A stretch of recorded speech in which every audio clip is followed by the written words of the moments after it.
नमस्कार, मैं हूं आपके साथ दुर्गा शर्मा। आप सभी का स्वागत है हमारे खास प्रोग्राम बैठक में, जहां हम हर हफ्ते एक नए मुद्दे को लेकर जनता के बीच पहुंचते हैं और उनकी राय लेते हैं। बता दें, अभी दिल्ली विधानसभा चुनाव की तारीखों का ऐलान नहीं हुआ है, लेकिन दिल्ली विधानसभा चुनावों के लिए आम आदमी पार्टी ने अपने उम्मीदवारों की पहली सूची जारी कर दी है। इस लिस्ट में पार्टी ने 11 उम्मीदवारों के नाम घोषित किए हैं, जिनमें से 6 नेता वो हैं जो हाल ही में बीजेपी या कांग्रेस पार्टी छोड़कर आम आदमी पार्टी में शामिल हुए हैं। ऐसे में सवाल ये खड़ा हो रहा है कि क्या आम आदमी पार्टी अब अपने पुराने नेताओं और कार्यकर्ताओं पर भरोसा नहीं कर रही? क्या पार्टी की प्राथमिकता अब बाहरी बड़े नेताओं को टिकट देना बन गया है? इस पर अब जनता का क्या कहना है, ये जानने के लिए देखिए हमारी खास रिपोर्ट। दिल्ली में विधानसभा चुनावों को लेकर सरगर्मियां तेज हो गई हैं। चुनाव को लेकर अब आम आदमी पार्टी ने अपने उम्मीदवारों की पहली सूची जारी कर दी है। ऐसे में अगर बात करें पूर्वी दिल्ली के लक्ष्मी नगर, सीलमपुर और सीमापुरी जैसे इलाकों की, तो यहाँ ऐसे ही नेताओं को टिकट दिया गया है जो हाल ही में कांग्रेस या बीजेपी को छोड़कर आप में शामिल हुए हैं। स्थानीय जनता का मानना है कि पार्टी अपने पुराने नेताओं और कार्यकर्ताओं को अनदेखा कर रही है। पार्टी के विरोधियों का कहना है कि ये जीत की रणनीति है, लेकिन जनता के बीच ये चर्चा तेज है कि क्या अब आम आदमी पार्टी उन्हीं नेताओं को भरोसा कर रही है जिन्हें पहले भ्रष्टाचार का प्रतीक कह रही थी। कुछ लोगों का कहना है कि महाराष्ट्र, झारखंड और यूपी के उपचुनावों का असर दिल्ली में भी दिख सकता है। लोगों का ये भी कहना है कि दल बदल नेताओं पर भरोसा आम आदमी पार्टी के लिए फायदेमंद साबित होगा या फिर पार्टी की छवि पर असर डालेगा, ये आने वाला समय ही बता पाएगा। पूर्वी दिल्ली से सीएन संवाददाता एरआर चौधरी की रिपोर्ट। देखो, स्थिति तो बताने लायक बची नहीं है ना, क्योंकि वो खुद इस चीज़ को मान चुके हैं कि वो कहीं आ ही नहीं रहे हैं। और जो कहना है आपका कि जो कांग्रेस छोड़ के या बीजेपी छोड़ के जा रहे हैं, तो उनको कहीं लगता होगा वो कैपेबल नहीं है, तभी जा रहे हैं वो यहाँ से। पार्टी तय करती है किसको टिकट देनी है, नहीं देनी है। अब कैंडिडेट ही अपने आप को, जो कार्यकर्ता है वो सोचेगी मुझे ही चुनाव लड़ना है, तो उसकी तो चलेगी ना, कैंडिडेट की नहीं चलेगी। ये तो पार्टी तय करेगी कि किसको टिकट देनी है, किसको नहीं देनी है। और रहा कि वो जीतेंगे या हारेंगे, ये तो जनता जवाब देगी। जैसा कि आप देख रहे हो कि दल बदल जो चल रहा है कि यहाँ से जो है आम आदमी पार्टी छोड़ के जो है बीजेपी में आ रही है, उनको कहीं लगता है कि यहाँ कुछ बचा ही नहीं है।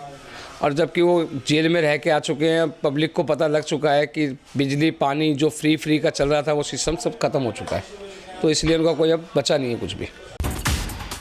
केजरीवाल जी के अपने ये बयान थे कि जो हमारे अभी विधायक हैं उन्होंने अच्छा काम नहीं करा है, इसलिए उन्होंने उनकी टिकट काटी है। जब एक एक्स सीएम जब खुद कहता है कि मेरे विधायकों ने अच्छा काम नहीं करा और मैं दूसरी पार्टी से आए हुए लोगों को टिकट दे रहा हूं, तो आप खुद सोचो, मैं एक अपने घर में अपने बच्चों को कहूं कि भाई तुमने काम अच्छा नहीं करा, मुझे मालूम है ना कि मेरे बच्चे कैसा काम कर रहे हैं। वही हालत उनकी है, उन्हें नहीं मालूम, उन्होंने फिर टिकट दे दी आगे दूसरी कांग्रेस और बीजेपी से आए हुए वालों लोगों को। देखो जी, हर एक दौर चलता है, इसको आप विनाशकाल है, विपरीत बुद्धि या कोई और मुहावरा भी कुछ भी कह सकते हो आप इनको, कि जब बुरा वक्त आता है, जब अंत आता है, तब ऐसे ही उल्टे सीधे डिसीजन लिए जाते हैं, किसको लेना है किसको छोड़ना है। उन्हें खुद कुछ समझ नहीं आ रहा। 6-8 महीने वो पहले जेल में रहकर आए हैं, 1 साल से ज़्यादा मनीष सिसोदिया जी रहकर आए हैं, उसके बाद सत्येंद्र जैन जी और अमानतुल्लाह खान, जितने भी उनके अपने आप को ये कहते थे कि हमारे बहुत अच्छे कैंडिडेट हैं, सब ने जेल की हवा काटी है। अब इन्हें यही नहीं मालूम, अब वो खुद कह रहे हैं कि जी जो आपके बिजली के पानी के बिल है वो मैं जब दोबारा बनूंगा तो फिर आपको माफ़ करूंगा। अभी तक उसी की सरकार केजरीवाल की, और केजरीवाल फिर दोबारा वही शब्द कह रहा है। आप पोल्यूशन देख लो, जमुना देख लो, दिल्ली की सड़कें देख लो। आप यहीं से अंदाज़ा लगा लो कि जनता क्या चाहती है। देखो, जनता चाहती है जो उनके हित में काम करेगा उसी को लेके आएगी जनता। अब जैसा कि बीजेपी वहाँ पे देखो, जो महाराष्ट्र में है, आज तक ऐसी कभी सीटें नहीं आई, और इस बार इतनी सीटें आना बहुत बड़ी बात है। और रहा यूपी का सवाल, तो 2027 के चुनाव जो आ रहे हैं उसका ट्रेलर है। बहुत बड़ी कमी थी पिछले 5 साल के अंदर। आम आदमी पार्टी सरकार ने जो भी काम किए होंगे उसमें बहुत ज़्यादा कमियां ही होंगी, जो ऐसा हुआ है कि आज इतना फेरबदल हो रहा है। और ये समझो कि आज की डेट में अगर आम आदमी पार्टी दिल्ली में ये सोच के चले कि हम दोबारा कम बैक वैसे ही उस सीटों से करें तो बहुत उम्मीद कम है। सर जीतने की कगार पे तो नहीं है, पीछे 5 साल से कमी ही हुई है, क्योंकि कोई भी काम ऐसे हैं, चाहे वो सड़कों के हों, चाहे नालियों के हों, चाहे जमुना रिवर का ही हो, आज की डेट में पीछे आज 2 हफ्ते 3 हफ्ते से जो पराली का धुआं है उससे भी इनमें कोई सुधार नहीं हुआ, बल्कि एक दूसरे पे आरोप प्रत्यारोप लगा रहे हैं। वही सबसे बड़ी कमी है आम आदमी पार्टी के अंदर। जनता की नज़र में जो छवि है वो आज की डेट में उनको खुद को पता है कि हमारी छवि ख़राब है, और हमने जो कमियां हमारे के अंदर थी वो आज लोग समझ चुके हैं कि सिर्फ हम बिजली और पानी के ही मुद्दे को लेकर ही नहीं सिर्फ सरकार बना सकते। बहुत ऐसे मुद्दे हैं जिन मुद्दों के कारण आज सरकार में फेरबदल हो सकता है। जैसे कि आज की डेट में लोगों को खुद पता है कि काम क्या हुए हैं। मोहल्ला क्लिनिक कहाँ पर है आज कौन से डॉक्टर है मोहल्ला क्लिनिक में जो काम कर रहे हैं? पिछले 5 सालों में दिल्ली के अंदर काम क्या हुए हैं? सिर्फ आप एक स्कूल दिखाते हो, और स्कूल 99% स्कूल थोड़ा दिखा रहे हो आप। एक द्वारका का स्कूल की फ़ोटो खींच के आप भेज देते हो कि हमने स्कूल में सुधार किया है। टीचरों के कैपेबल नहीं है, बच्चे पढ़ने वाले वहाँ पर आज की डेट में कितने बच्चे पढ़ रहे हैं जो सरकारी स्कूल में पढ़ने को माँ बाप तैयार हैं उनको। पार्टी बहुत सोच समझ के फैसला कर रही है, और यही है कि जो भी विनिंग कैंडिडेट होगा उसको उतारा जाएगा और पुनः आम आदमी पार्टी की सरकार बनेगी, हमारा दावा है। बाहर आएगी आने और जाने की, कोई आएगा कोई जाएगा, ये मेला रुक नहीं पाएगा। ये पार्टी की आला कमान का फैसला है। मैं फिर कह रहा हूँ कि जो भी विनिंग कैंडिडेट होंगे उनको उतारा जाएगा, और बहुत सूझबूझ के साथ पार्टी नेतृत्व काम कर रहा है। और पुनः दावे के साथ कह सकता हूँ कि फिर आम आदमी पार्टी की दिल्ली में 2025 में सरकार बनने जा रही है। इससे ये साबित होता है कि आम आदमी पार्टी के विधायकों ने ज़मीनी स्तर पर कोई कार्य नहीं किया है। यही रीज़न है कि पार्टी का इंटीरियर सर्वे ये शायद बता रहा है कि वो कैंडिडेट नहीं चुनाव जीत पा रहे होंगे, इसलिए शायद टिकट काटी। देखिए, पिछले दिल्ली के 2 विधानसभा चुनाव में जो पोलिंग का ट्रेंड था वो इस बार बिल्कुल बदल जाएगा। पहले वोटर साइलेंट होकर कुछ फ्री बिजली पानी के चक्कर में लोगों ने वोट दिए। इस बार ऐसा कुछ नहीं होने जा रहा है। इस बार मुझे लग रहा है कि लोग ओपन बिल्कुल मतलब खुले दिल से जो है वो सरकार हटाने के पक्ष में आ चुके हैं।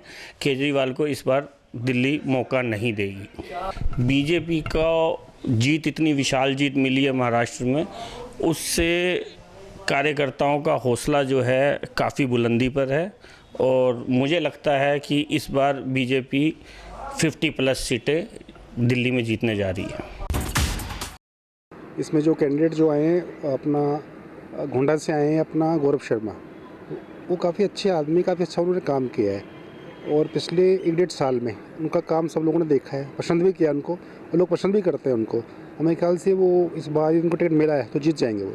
नहीं, आम आदमी पार्टी ने देखा व्यक्ति कौन काम कर रहा है, फेस वैल्यू लेके चल रहे हैं इस बार। ऐसे कैंडिडेट बहुत से थे जो दूसरी पार्टी में थे, लेकिन वो लोग काम अच्छा कर रहे थे, लेकिन पार्टी की वजह से उनको आगे विश्वास नहीं मिल पा रहा था। इस बार उन्होंने ऐसे कैंडिडेट चुने हैं, टाइम लगा के चुने हैं, जो मेरे ख्याल से आगे जाएंगे तो जीतेंगे भी वो। जैसे कि उन्होंने अपना जो विधायक चुना है एक का सीमापुरी से दिगन साहब को लिया है, उन्होंने बहुत अच्छा काम किया हुआ है। और जो इन्होंने दूसरा जो बंदा लिया है अपना गौरव की, मैं बता चुका हूँ, अच्छे कैंडिडेट उन्होंने उठाए हैं जो कि पर्सनली लेवल पे जिनकी फेस वैल्यू अच्छी है, जिनकी फेस वैल्यू समाज में सोसाइटी में अच्छी है। हाँ, उनका भी कार्य बहुत अच्छा रहा है। क्या पता उनके जो खुद के कैंडिडेट उन पर करप्शन का बहुत सारा वो मुद्दा था उनके ऊपर। कई कैंडिडेट उनके ऐसे भी थे जिनके ऊपर मुकदमे भी चल रहे हैं, तो उनकी पार्टी में लोग ही नहीं हुए होंगे, तो उन्होंने काटे होंगे बीजेपी के। तो ये तरीका होता है। मतलब बेसिकली ऐसा तो नहीं है कि केजरीवाल ने जो ऐसे विधायक में जो ऑलरेडी जीते हुए थे उनको भी हटा के नए को लगाए हैं, तो हो सकता है कि अपने कैंडिडेट पर विश्वास उठ गया हो। हाँ, तो सर बिल्कुल सही बात है। उनके आधे कैंडिडेट तो जेल में भी हुए हैं, काफ़ी निगम पार्षद भी उनके पकड़े गए थे, करप्शन के बहुत सारे आरोप थे उनके ऊपर। तो उन्होंने कोई एक साफ चेहरा वाला अच्छी छवि वाले नेता चुने हो, इसलिए उन्होंने बीजेपी के कुछ MLA या जो भी उनके थे सपोर्टर उनको अपनी पार्टी में शामिल कराओ। नहीं, अरविंद केजरीवाल पे अपने खुद के कैंडिडेट होंगे, लेकिन उनका दबदबा उस एरिया में ज़्यादा होगा जो बीजेपी से आए हैं, तो उनके जीतने की संभावना ज़्यादा होगी, और इसलिए अरविंद केजरीवाल ने उनसे प्रभावित होकर शायद उनको अपनी पार्टी में ज्वाइन कराया हो। और अरविंद केजरीवाल की अच्छी खासी सरकार चल रही है दिल्ली के अंदर और आगे भी ऐसे ही चलेगी। लेकिन संभावना ये है कि वो जो बीजेपी छोड़ के आए हैं उनको क्या ये लगता है कि बीजेपी में उनके लिए नहीं था, इस समय सीट पक्की नहीं थी, या फिर लगता हो कि उनको जीत नहीं मिलेगी, इस वजह से वो शायद उन्होंने स्विच किया हो आम आदमी पार्टी के अंदर। अगर बीजेपी से आम आदमी पार्टी में आए हैं तो कुछ सोच के ही लिया होगा।